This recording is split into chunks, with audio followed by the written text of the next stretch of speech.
¿Qué tal? ¿Cómo estáis? Amigos universitarios.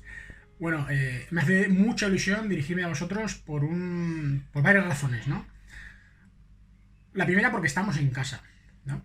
La segunda, porque me estoy acordando que allá por el 2014 recibí el premio honorífico de la Universidad Politécnica de Valencia, lo cual, pues, fue una enorme ilusión, pero enorme.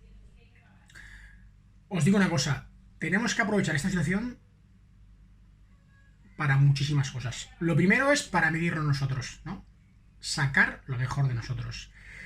Lo segundo es para utilizar este momento como un cambio en la vida. El cambio es lo único que te hace crecer.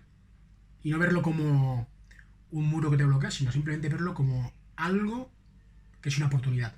Absolutamente. Entonces, con esas dos fuentes, por esos dos motivos, es por lo que me dirijo a vosotros, ¿no? Sacar lo mejor de vosotros en este momento, ¿no? Lanzar esa imaginación, mirar la incertidumbre como algo positivo, algo que siempre digo yo que es la oscuridad brillante. ¿Qué os parece? Pues desde esa oscuridad brillante,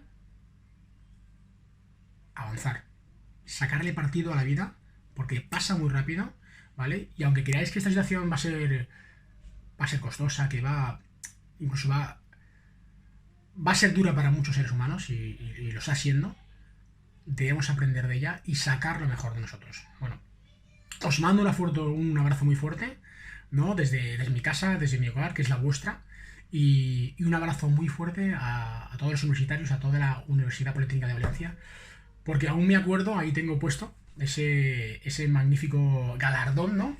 Que recibí en el 2014. Bueno, y me despido con algo precioso, ¿no? Que os lo voy a enseñar. Que aquí tengo, pues bueno, dejadme que lo veáis aquí. Un montón de trofeos, de medallas que tengo aquí, con un montón de trastos de mis hijos. Y bueno, y como siempre digo, que brille el sol. Un abrazo muy fuerte. Nos vemos pronto.